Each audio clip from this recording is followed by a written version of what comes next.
everyone, once again welcome back to our channel. Today we are going to discuss a new topic on advertising and personal selling, that is what the definition of personal selling and the process of personal selling. So let's move in. Personal selling is a face-to-face interaction with one or more prospect purchasers for the purpose of making presentation, answering questions and procuring orders. So personal selling क्या होती है? एक face to face interaction होती है किसके साथ? Prospects के साथ, कि वो उसका जो प्रोडक्ट है उसको परचेस करे किस चीज़ से? बाय शोइंग द प्रेजेंटेशन और answering the questions of the client and procuring orders, right? ठीक है, तो पर्सनल सेलिंग क्या होता है? पर्सनल सेलिंग की मैंने इजी फॉर्म में एक डेफिनेशन दी है. Personal selling is a face to face selling techniques by which a salesman or salesperson uses his or her interpersonal skills to pursue a customer in buying a particular product. So personal selling एक face to face selling technique है जो कि एक salesman और sales person use करते हैं अपने interpersonal जो उनके अंदर स्किल्स है उससे कस्टमर को अपने प्रोडक्ट को लेने के लिए मजबूर कर देते हैं. मतलब ठीक है, सिंपल सा मतलब ये होता है कि उनको कस्टमर्स को परस्यूट करते हैं बाइंग अ पर्टिकुलर प्रोडक्ट. ठीक है, तो ये क्या होता है हमारा पर्सनल सेलिंग. अब आपको डेफिनेशन समझ आ गई होगी बहुत अच्छे से. पर्सनल सेलिंग क्या होता है? Face to face selling techniques होती है जो कि सेल्समैन यूज़ करते हैं अपने पर्सनल स्किल्स को यूज़ करके कस्टमर को अपना प्रोडक्ट दिलवाने के लिए. ठीक है, steps involve in personal selling और सेलिंग प्रोसेस. अब हम सेलिंग प्रोसेस पढ़ने वाले step by step.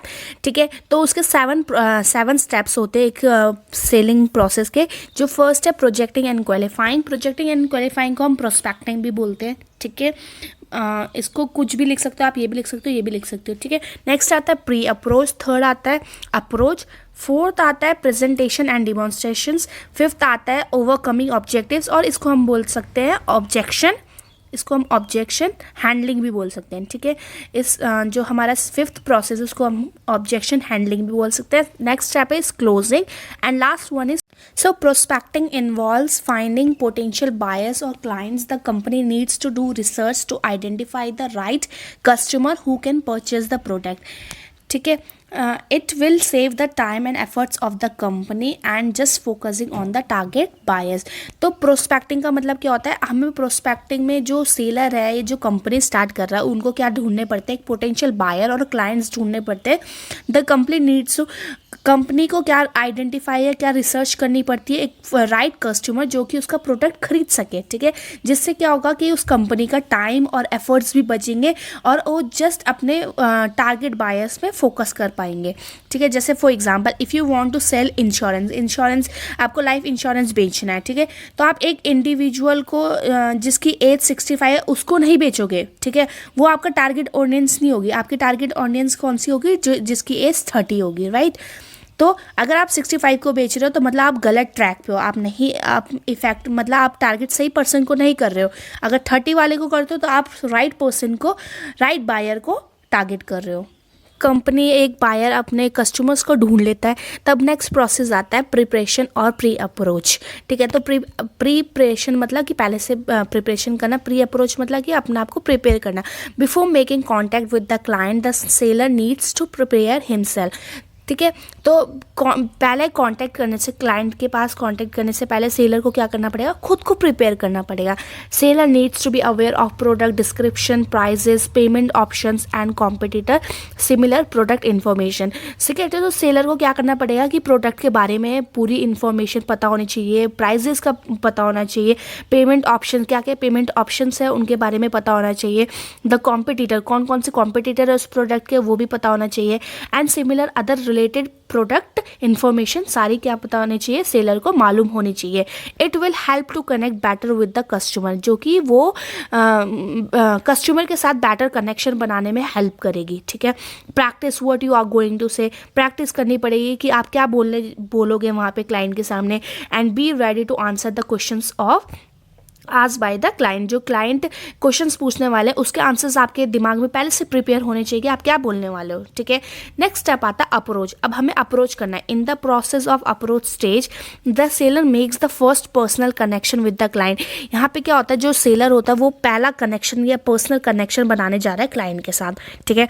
The seller shares the information about the product. The seller क्या करता है, इन्फॉर्मेशन प्रोवाइड करता है सारी की सारी क्लाइंट को, and takes query from the client. Client से क्वेरीज लेता है। क्वेरीज मतलब क्या होता है कि क्या क्या डाउट्स है आपको प्रोडक्ट के रिलेटेड, क्या क्या आपकी क्वेरीज है, मतलब आपको क्या, आपकी माइंड में क्या क्या क्वेश्चन चल रहे हैं इससे रिलेटेड, ठीक है। To make this process effective, उस प्रोसेस को इफेक्टिव बनाने के लिए क्या करता है, क्लाइंट जो सेलर होता है वो उनसे क्वेश्चंस पूछता है from the client, involve him to in the conversation. जो क्लाइंट है उसको कन्वर्सेशन के अंदर इन्वॉल्व करने के लिए। जैसे कि क्वेश्चन क्या क्या हो सकते हैं, if you are selling skin care product, अगर तुम स्किन केयर प्रोडक्ट सेल कर रहे हो तो ये क्वेश्चन पूछ सकते हो, do you currently use any skin care product, any problem or side effect to you to your skin, have you heard about our product। ऐसे क्वेश्चंस आप पूछ सकते हो। is there anything you are happy with this, ठीक है। तो इस type के क्वेश्चंस आप क्या कर सकते हो, क्लाइंट के साथ, क्लाइंट से पूछ सकते हो, जिससे वो उसका भी इन्वॉल्वमेंट कन्वर्सेशन के अंदर होता स्टेप है कि presentation and demonstration. In this previous step you understand the needs and wants of the client. Client की नीड्स और वांट्स पता चल गया आपको। Now you can give a presentation. आप प्रेजेंटेशन दे सकते हो, डिमॉन्स्ट्रेशन दे सकते हो अपने प्रोडक्ट के बारे में, that will fulfil those needs and want, जो कि वो नीड्स और जो क्लाइंट की नीड्स और वांट्स है उसको फुलफिल कर पाए। जैसे for example, if you have a skin care product, आपका स्किन केयर प्रोडक्ट है, the client may need moisturiser. Client को क्या चाहिए होगा, मॉइस्चराइजर चाहिए होगा, सनस्क्रीन चाहिए होगी, डार्क स्पॉट्स की क्रीम चाहिए होगी, एंड फेस ऑयल प्रोडक्ट्स चाहिए होंगे। सो अंडरस्टैंड योर कस्टमर को समझना पड़ेगा आपको, अंडरस्टैंड अपने कस्टमर को समझना पड़ेगा, और उसी के अकॉर्डिंग आपको अपना प्रोडक्ट पिच करना पड़ेगा, ठीक है। तो यही था फोर्थ स्टेप। अब नेक्स्ट स्टेप आता है हैंडलिंग ऑब्जेक्शन या ऑब्जेक्शन हैंडलिंग। फिफ्थ स्टेप है handling objection after completing the presentation. जब प्रेजेंटेशन कंप्लीट हो जाए, द क्लाइंट में हैव सम क्वेश्चंस, क्लाइंट के मन में बहुत सारे क्वेश्चंस होंगे, ठीक है। It is an important part of the selling process. ये सबसे इंपॉर्टेंट पार्ट होता है सेलिंग प्रोसेस का, and it shows that customer is taking interest in your product. ये आपको ये भी बता देगा कि आपका जो कस्टमर है आपके प्रोडक्ट पे इंटरेस्ट ले रहा है कि नहीं ले रहा है, ठीक है। It helps the clients to understand the product better. और ये क्या हेल्प करता है, आपके क्लाइंट को प्रोडक्ट समझने में भी बेटर हेल्प करता है, ठीक है। For example, the customer may ask how to use this product. Customer ये पूछ सकता है कैसे यूज करना है इस प्रोडक्ट को। This product have any side effect, इस प्रोडक्ट का कोई साइड इफेक्ट भी है। Why this product has high prices, इसके प्राइजेस हाई क्यों है compare to the similar other prices के साथ कंपेयर करके बता सकता है कि इसके प्राइस तो कम है, आपका प्राइस का इसका ज़्यादा क्यों है। तो ऐसे क्वेश्चंस के लिए क्या करना पड़ता है, सेलर को प्रिपेयर रहना पड़ता है। ऑब्जेक्शंस को हैंडलिंग करने के लिए सेलर को प्रिपेयर रहना पड़ता है, ठीक है। Next moving to the next is closing. Sixth step is closing.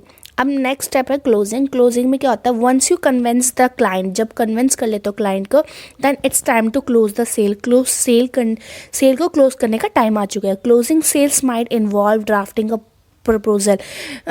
जब हम क्लोज कर रहे सेल्स को, क्या पता उस टाइम पे बहुत सारे ऐसे भी आए प्रपोजल्स भी, मतलब जो हम ना कर पाए, नेगोशिएटिंग टर्म्स भी आएंगे। क्लाइंट आपके प्रोडक्ट को ख़रीदने में ना भी बोलेगा, बट प्राइसिंग के लिए प्राइसिंग को कम करने की डिमांड भी करेगा, ठीक है। साइनिंग कॉन्ट्रैक्ट, बीच में जब कॉन्ट्रैक्ट साइन हो रहा है उसमें भी थोड़ा झिकझिकबाजी करेगा। Completing a monetary transaction. तो ये टाइम ऐसा होता है जहाँ पे एक seller should make sure that the buyer understand the terms such as refunds और रिटर्न्स। जो कस्टमर, जो बायर है, उसको रिफंड और रिटर्न के बारे में पता हो। ये टाइम ऐसा होता है कि जो खरीदने वाला उसको इन सारी चीज़ों के बारे में पता होना चाहिए। तो ये था क्लोजिंग का। लास्ट वन आता है इसमें फॉलोअप। फॉलोअप क्या होता है, follow up creates a strong relationship between the seller and the buyer that ensures customer satisfaction, retains customer loyalty, helps to generate new customer, ठीक है। तो फॉलोअप क्या होता है, फॉलोअप एक स्ट्रॉन्ग रिलेशनशिप बिल्डअप कर देता है सेलर और बायर के बीच में, जो कि हमें सेटिस्फिकेशन देता है, एक कंपनी को सेटिस्फिकेशन देगा, और हमारी कस्टमर की लॉयल्टी है वो हेल्प करेगी न्यू कस्टमर जनरेट जनरेट करने में। It involves asking about their experience. आप अपने प्रोडक्ट के बारे में क्वेश्चंस पूछ के उनका इन्वॉल्वमेंट कर सकते हो, पॉजिटिव फीडबैक्स दे सकते हो। वो आपकी कंपनी के साइड में, कंपनी की वेबसाइट पे जाके आप पॉजिटिव फीडबैक्स दे सकते हो, ठीक है, अपना एक्सपीरियंस बता सकते हो प्रोडक्ट से रिलेटेड। सो यही थे हमारे 7 स्टेप्स जो कि एक सेलिंग प्रोसेस पे हेल्प होते, ठीक है। आई होप आपको ये वीडियो हेल्पफुल हुई होगी। And if you are new this channel, please don't forget to subscribe my channel. So ये बहुत ईजी लैंग्वेज में था। And thank you for watching, bye bye.